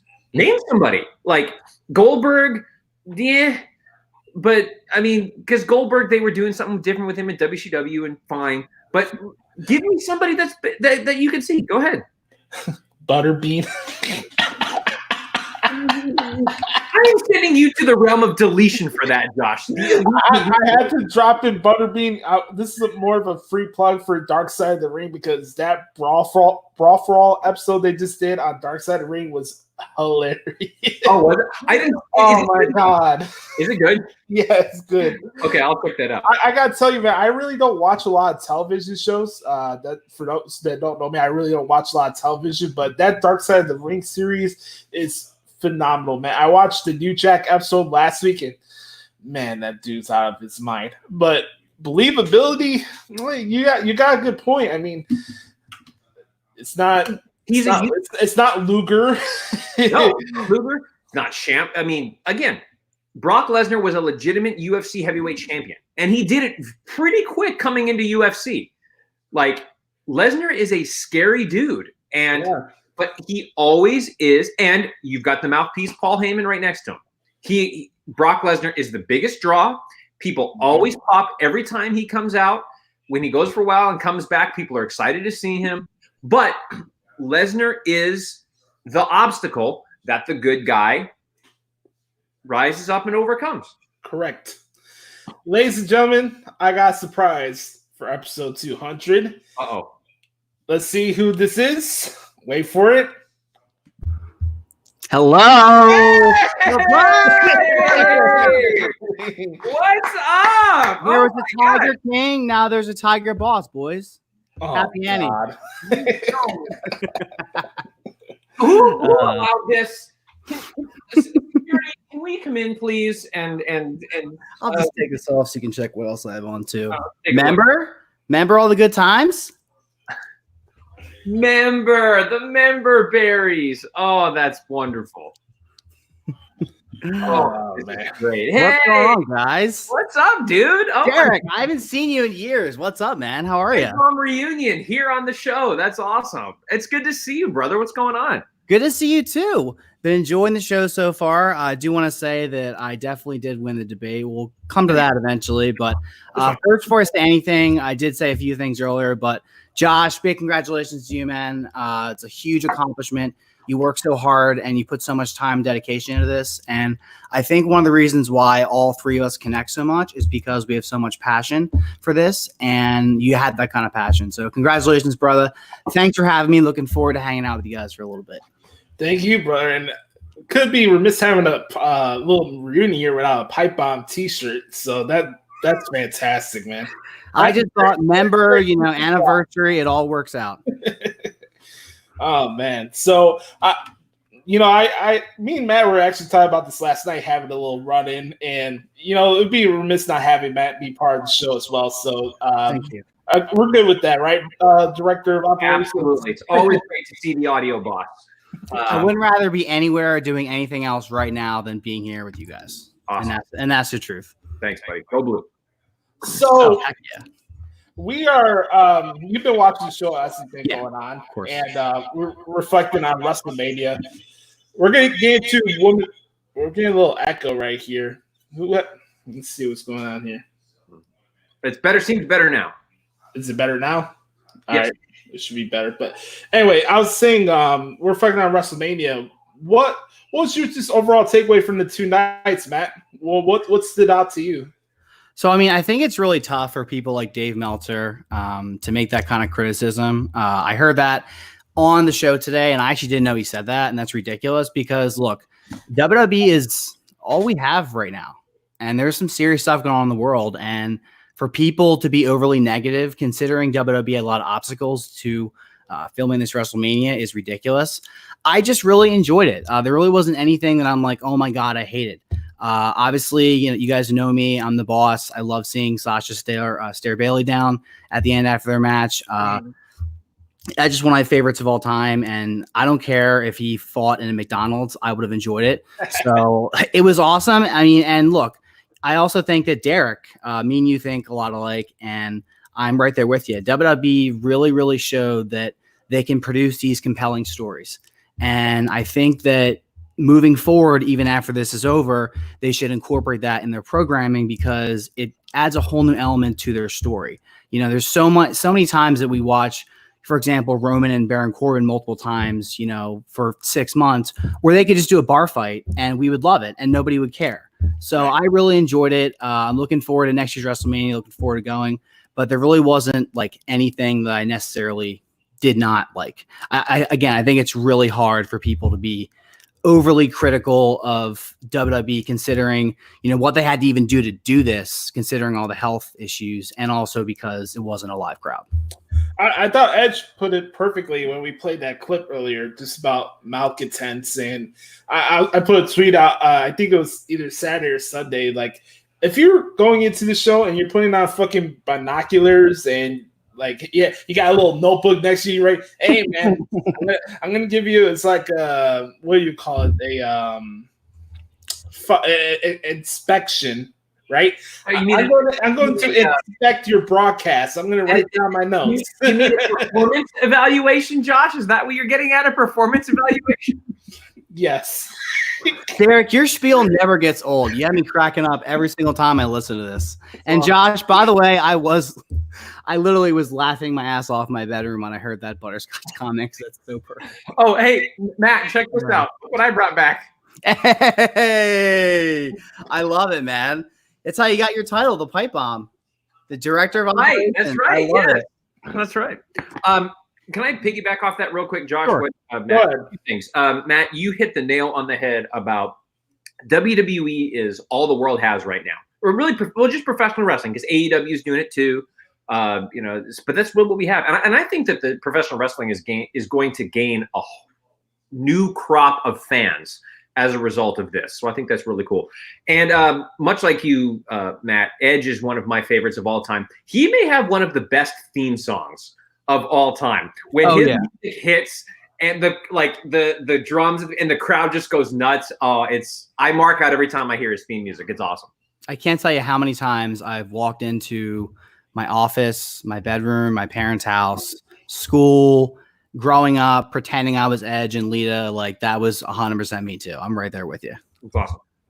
Since we got Matt here, and me and brother Carter were saying that we wanted to hit on women's wrestling and just kind of save women's wrestling in WWE. We got the audio boss here, so hey, we're about to head into the final stage of this fun extravaganza for episode 200. Again, thank you guys so much for the opportunity to give this show a chance, and we're having fun, busting chops. Yeah, I did say Butterfinger Waterfall, and I'm not ashamed to say that. We have said so much worse, Josh. Yes. Just wait for the Pipe Bomb reunion show, but that's another show for another time. Even on WR warm up, we used to play games, and Liz used to start cursing, and Derek used to get the delete button. I forgot the delete button because Liz would just randomly let's talk about something. No, stop it! You can't say that on the air. I remember this. It was me, Ronnie, and Liz for one warm-up episode, and Derek, I think, either had internet issues or something went on in his house. He had to restart and reboot his computer, if you will. And me and Liz dropping every F-bomb known to man. Just man. It's like, Derek, they don't care. It's okay. Good times, man. Yeah. So, all right, let's get into this. So, Matt, I think you probably heard some of our thoughts on the Becky Shayna Baszler match, but let's talk about the Charlotte Rhea Ripley match. Okay. First, because to me, I thought that was the best pure wrestling match of the weekend. I need to go back and watch. Obviously, their styles clash very easily. I wasn't surprised that Charlotte won. I do think that you may not draw a bunch of ratings. There may not be a big spike in merchandise for Charlotte being in NXT, but it really, to me, her greatness, you can't deny Charlotte's greatness. And I can't believe I'm saying that on the air with Derek. And her being in that division, to me, and it's not even just that. I mean, the NXT women's division is the best in the world, and that's period. I don't think there's even Raw, SmackDown. You can obviously bring up Stardom and stuff. I'm just talking AEW, WWE. Right. So, yeah, I mean, I really did enjoy the match. I wasn't upset with it. It's a lot harder to stay, to concentrate on matches like that when there's no crowd and it's 30 minutes long. So I enjoyed it. It was okay. It's funny you say that, Matt. I actually thought that Rhea Ripley was going to beat Charlotte. I really did. I thought I was really. Charlotte won the NXT Women's Championship because I thought this was going to be Charlotte putting over Rhea and establishing her as one of the up and coming, if not establishing her as an arrived. And she is an arrived star. Rhea Ripley is an arrived star in the women's division. But I thought Rhea Ripley was going to beat Charlotte. So it's interesting that you say that. I just don't think that they would have done the whole Rumble win and have her go to NXT just for her to lose. Because then where does she go from there? She's Charlotte Flair, but there has to be kind of a plan there. Rhea Ripley's young too, so. Really quick, and I'm glad we have another musician in this video right now as we're recording on this podcast. Can somebody explain me what Bayley's going for with her theme song? Because I don't know what that is. I don't know either. I love it. I'll say this. I'll preface this by saying that I will give credit where credit's due, where she took a risk and cut her hair and tried something different. I'll never take that away from her. We know how good of a wrestler she is. Just maybe she reminds me too much of one of my exes that just kind of like a turn off to me in some type of fashion. But her heel character does absolutely nothing for me. Really? Not one thing. It works for Sasha because that's her element. that's the real Sasha right there. So I think the theme song sucks. I think I compared her to Courtney Love one time. I think I told you that, Matt.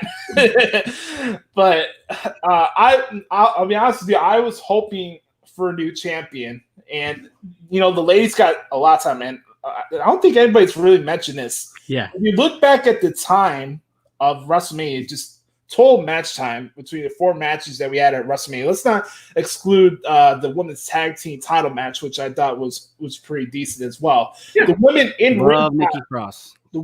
ring time had 1 hour and 8 minutes out of the 6 hours that we saw for WrestleMania, and we also had another 6 minutes from Liv Morgan.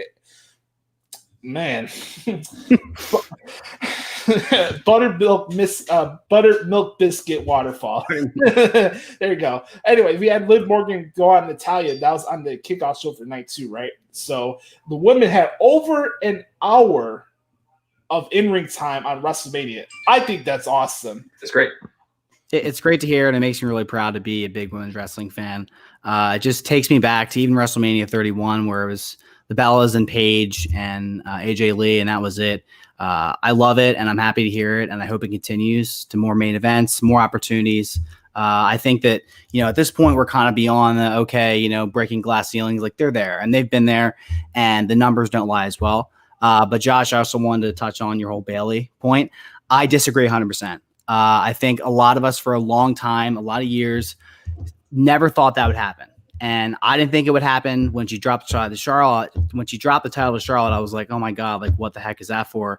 And for her to kind of shift character-wise, turn heel and, completely change it up on SmackDown to align with Sasha Banks, I think it's actually changed her career for the better. And I love the song. I'd rather have that kind of cool song with a drop than another random rock song because she's a heel. Yeah. You don't necessarily need rock songs every time you switch into a bad guy. I'll agree with that. Hey, it's either you could be a heel Bailey or you could be generic like Kip Sabian, but that's another show for another time. Derek, we were talking about you wanted to get into the state of the Raw Women's Division. Now we have Bianca Belair on the scene. Liv Morgan had a really good match on Monday Night Raw this week with Asuka to start off the show. And, you could look at whether it's Raw, SmackDown, or NXT. I'll add some NXT UK wrestlers in there because I do cover NXT UK each week. Aoife Valkyrie is a very unique character. She would look like a character you probably see off the Twilight movies or something like that. Just the way she carries herself. She's very interesting. For anybody who hasn't seen her wrestle, she's very good. Then you got like a heel like Kaylee Ray, who's just like, she reminds me of Paige. Since Paige is not around, Kaylee Ray's fit into that role perfectly. And then you got, like Matt said, NXT. They had the 6-woman ladder match last night where that's just the number one contenders match. Yeah. I could say confidently through all brands of WWE, the women's division have a lot of depth. Yes. No matter what brand. Whether you have a preference, that's another story. But just overall, each division has depth. But we're going to focus more on the Raw side for right now. Derek, what you wanted to mention that, and also I can't remiss about mentioning that now Nia Jax is back as well too.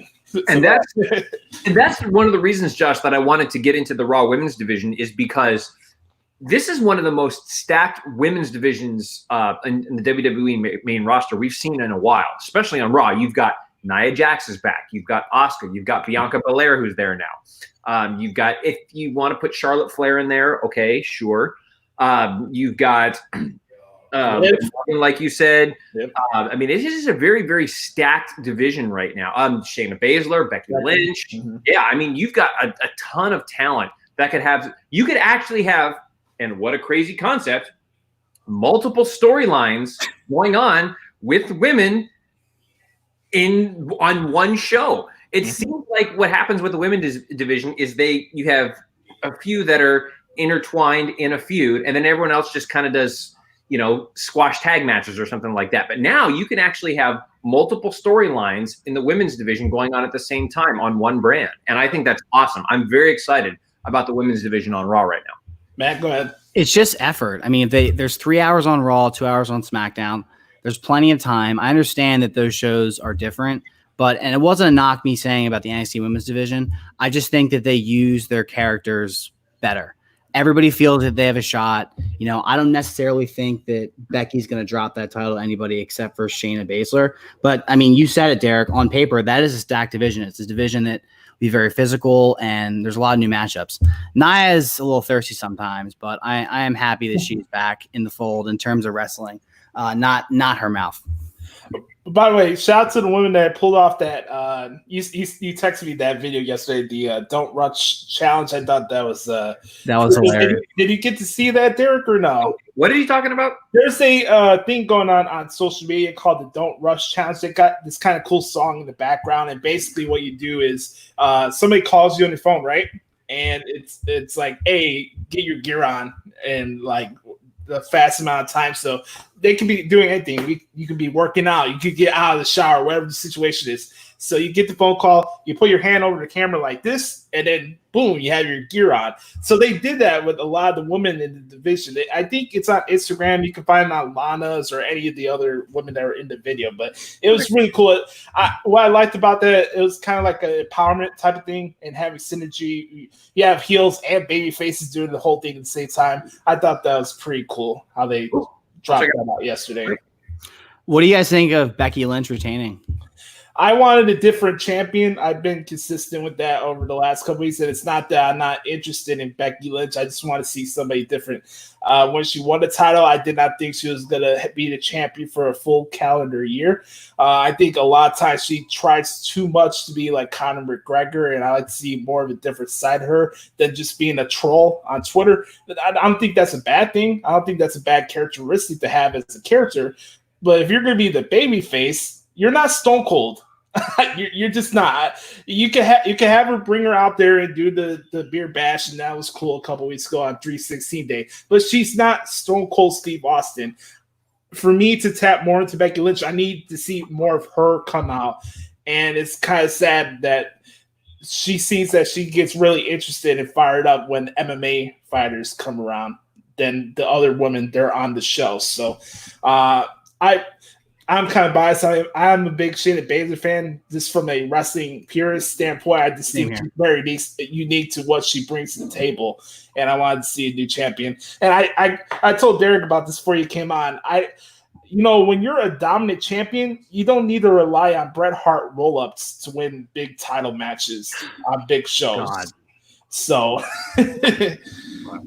I was okay with Becky retaining. I think the reason that they did that is because I think they wanted to get the 1 year milestone. Yeah. And then now she can drop the title at whenever they're going to have another match. I think because, Shayna, of course, cut the "this isn't over" promo. So she can win a fatal 4-way or whatever to become the number one contender and then drop the title to Shayna at some point down the road. But I think that's the only reason that they did it. Right. I was surprised. And I do want to say something really quick about the whole Mania and circumstances.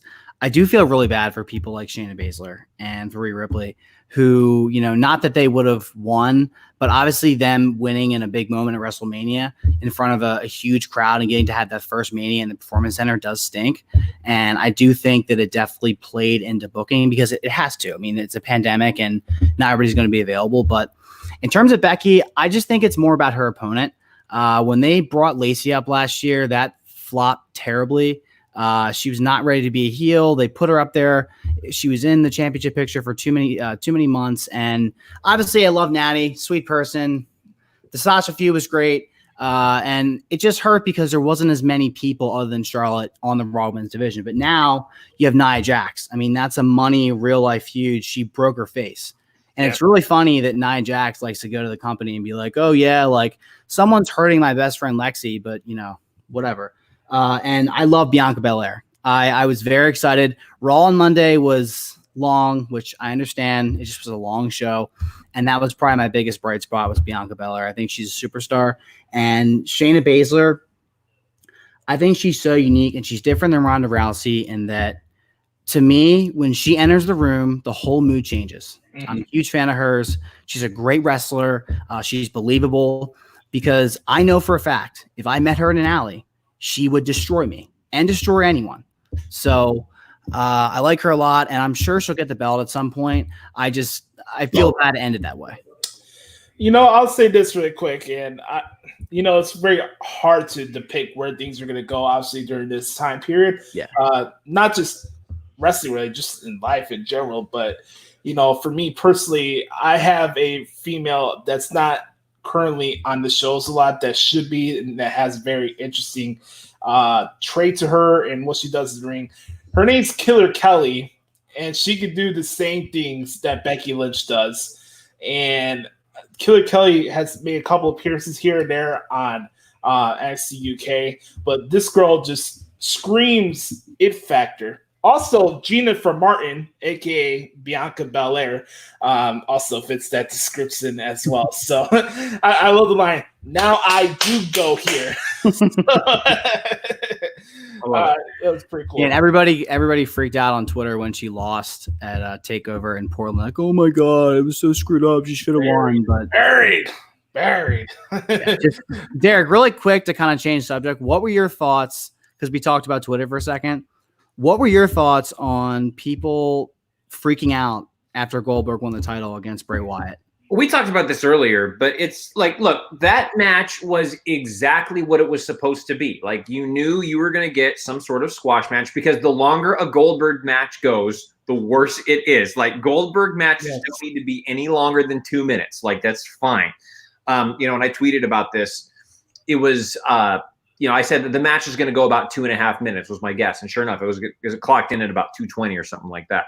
Right. But, you can make the argument that Goldberg shouldn't have won the title in the first place, but we're not going to get into booking or semantics.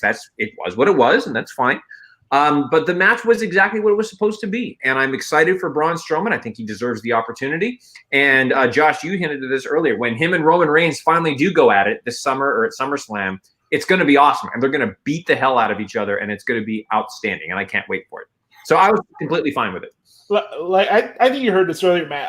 I thought the move for Braun was the best decision for the brand for SmackDown, and I don't think you could lose anything out of that. So Billy Goldberg, I have no issues with Goldberg, by the way. I guess it's the thing where, if you beat a current talent, you must hate this wrestler forever. But I don't have issues with Goldberg. I never have, I never will. But we all knew he was going to be a transitional champion, so it really didn't matter. Cordo L, what's going on, man? Thanks for checking out the show, my man. Yeah, the same people that hate on Goldberg win the title are huge Chris Jericho fans, and that's just the truth. I mean, Goldberg is an attraction. He makes money, and obviously, Bray Wyatt got pinned by Goldberg.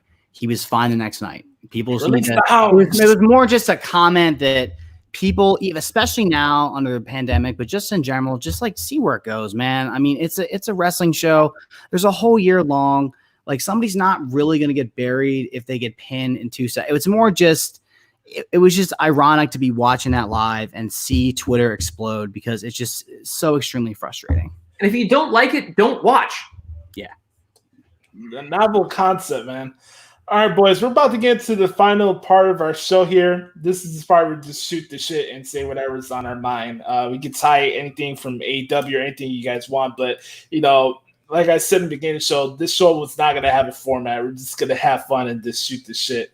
And that's the charm of what the Hoots Podcast is, and more to expect in the future. Like I said at the beginning of the show, I'm definitely going to hit into more life topics in sports and help you guys understand what it is to deal with indecisive women and just people who can't think for themselves. Definitely stuff like that I'll get into. But think about Parker, I gotta ask you, am I in the Tiger Boss here? Are we both members of the list of Dericho? No, one of you are. I believe that. I don't know. I know that one of you is, but I don't know if both of you guys happen to be on a particular list. And Josh, I do have a question for you. Go ahead. Earlier, my good friend, the Tiger Boss, came on the show, and he's currently spelt boss with, dollar signs, and he's, got some shirts on and stuff like that. Thank God. Yeah. Do you know what happens to people who don't know how to spell their name correctly? Oh, no. Yes, I do. You know what happens to people who wear right into this one, right and into people who have glasses and who dress up in a tiger bathrobe? Do you know what happens to people who dress up in tiger bathrobes and purple shirts and try to reminisce about actually, that's a pretty good thing. Reminiscing about the past. That's actually a good thing. I do like that. But yes. dressing up in a tiger robe and can't even spell the word boss? Do you? Matt McCool, what are you doing? Like, you can't even spell the word boss correctly, and you think you won a debate, which you clearly didn't, and you can't seem to remember that video is greater than audio because video encompasses both audio and a picture to it. You know what happens to those kind of people? Mitchell McMule, you are on the list. Boom! The list of Dericho is back. I can't do this in my high main voice anymore because I've got a. I don't know whether to laugh, laugh at, with, to be mad, but Derek, I love your shenanigans. Never change. It was awesome to hear that again. I love the whole boss thing, and I know it's funny. I know people. Look, I have to kind of tie some pop culture in. It's a special episode. All the wrestlers, they have their own special in-ring gear for WrestleMania. So I have my own little Tigger onesie and shirt on for this episode. There you go. That was good. It was good. I can't, plus, the list of Dericho is there, but now does it have to become the lexicon of Dericho? Because I believe You have a unique catalog of words in your brain threshold, so I guess we could tap into that. That could be a new segment. The lexicon of Le Champion, which, man, I got to tell you, I'm so I love what AEW is doing right now.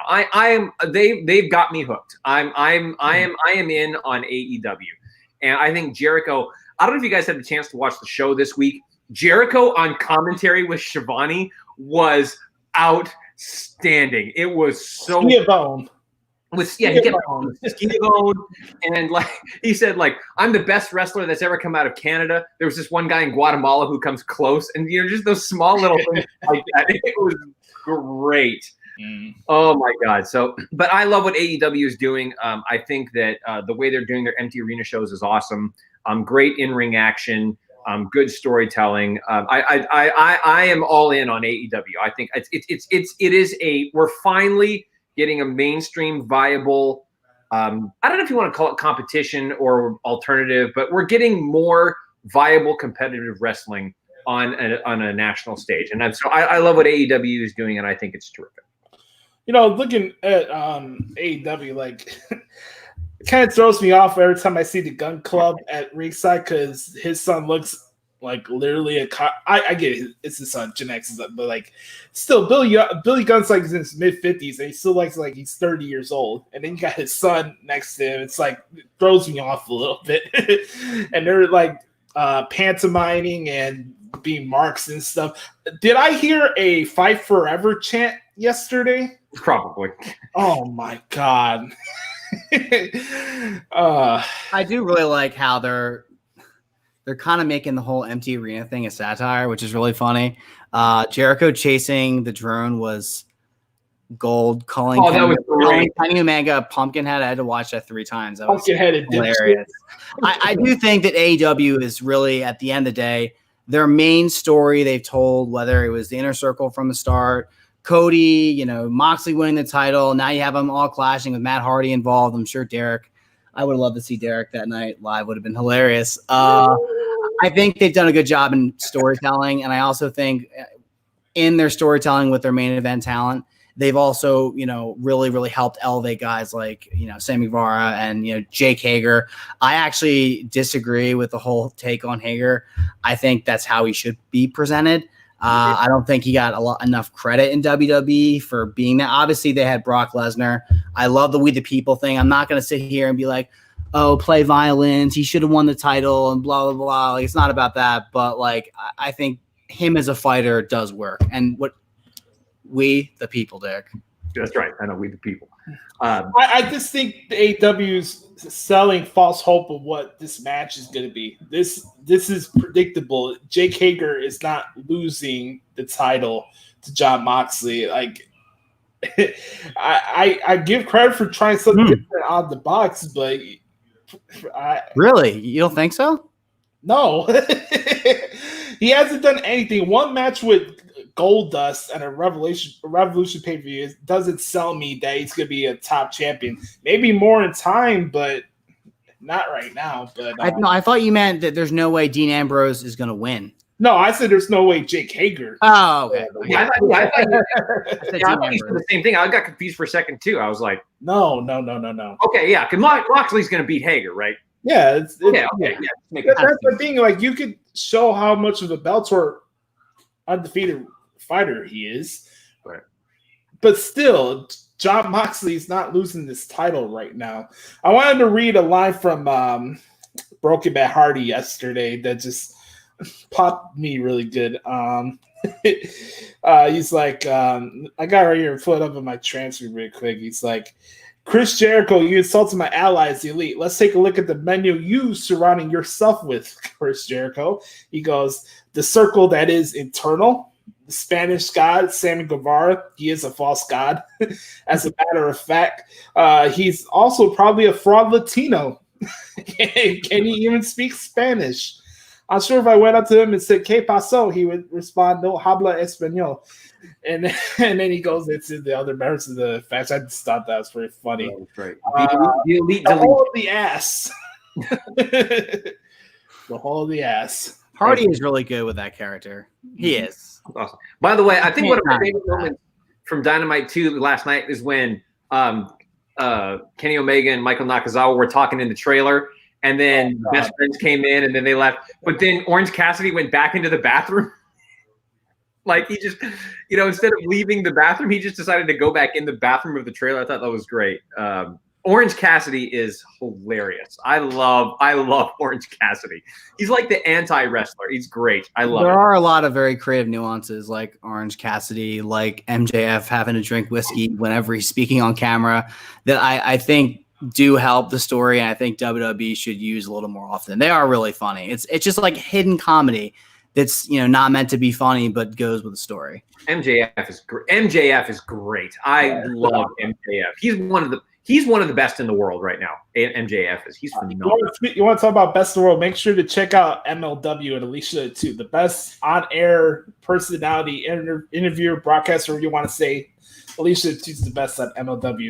Really quick, I wanted to mention this little impression of Jim Cornette here. Them goddamn motherfucker outlaw mud show freaks. You're gonna tell me that's fucking wrestling, you motherfucker? You can talk. You can throw a Cornette in with. Super mad now. We could break this entire thing down. I didn't even know about this episode till I was on Twitter and I saw Jim Cornette literally lighting a pipe bomb and destroying Vince Russo. I was like, "What is this?" And that episode was crazy. I cannot believe they actually did that. They gotta do an episode of just him versus Vince Russo and everything they said back and forth with each other one of these days. So. All right, boys, we're about to wrap things up right now. Any final words or pleasantries you guys would like to share before we head off of this broadcast? Just, Josh, once again, congratulations on 200 episodes. That's a wonderful accomplishment. I'm so proud of you. So just humbled to be a part of this show.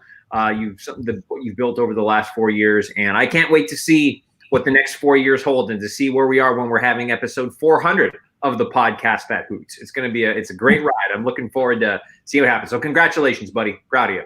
Thank you, bro. I love you, man. Matt, go ahead. Yeah, so Josh, real quick, really happy for you, man. Congratulations. It takes a lot. It takes a lot of commitment, a lot of effort, to put these kind of things on every week when you're editing and everything. And, no one deserves it more than you do.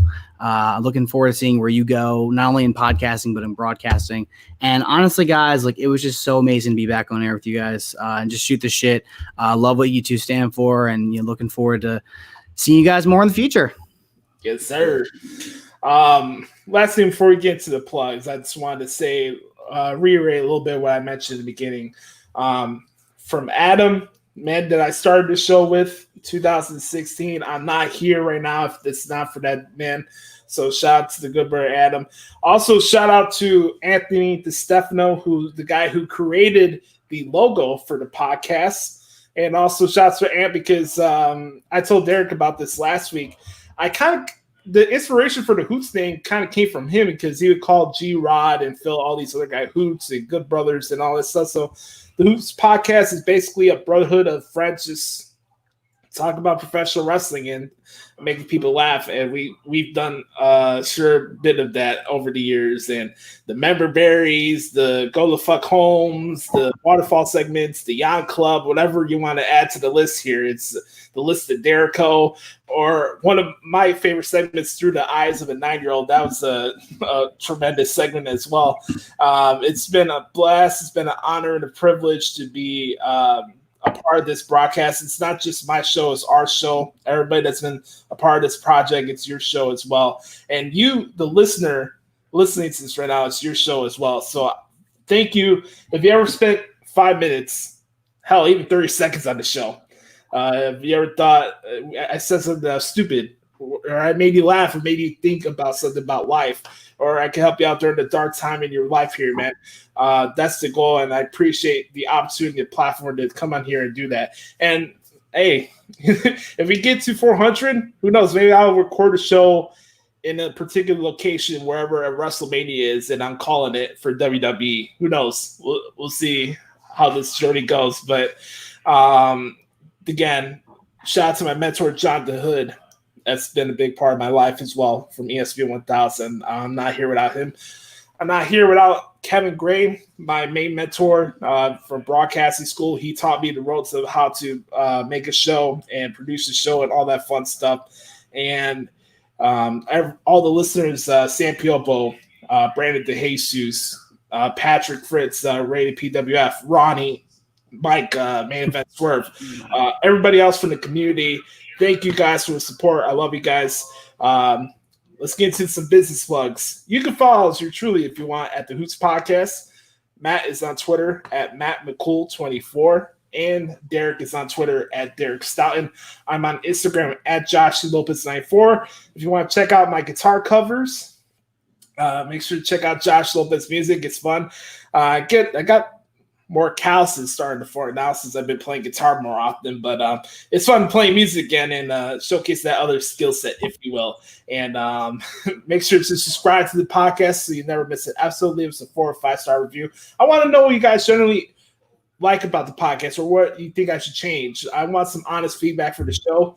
Even for you guys, if you guys want to leave reviews of your own on the show, please do. But again, thank you for everybody. Make sure to bookmark ProWrestlingTranscriptions.com. It's been a blast. 200 episodes, and we're gonna have a lot of fun as the year goes by, and we're gonna have a Pipe Bomb reunion show sooner or later in the coming weeks, and that'll be a lot of fun. And we're gonna keep going on with this bad boy. So, for Brother Carter, for the Tiger Boss, I'm Joshie. Thank you guys so much for checking out episode 200 of the Hoots Podcast. Remember, folks, be the authentic product that is yourself.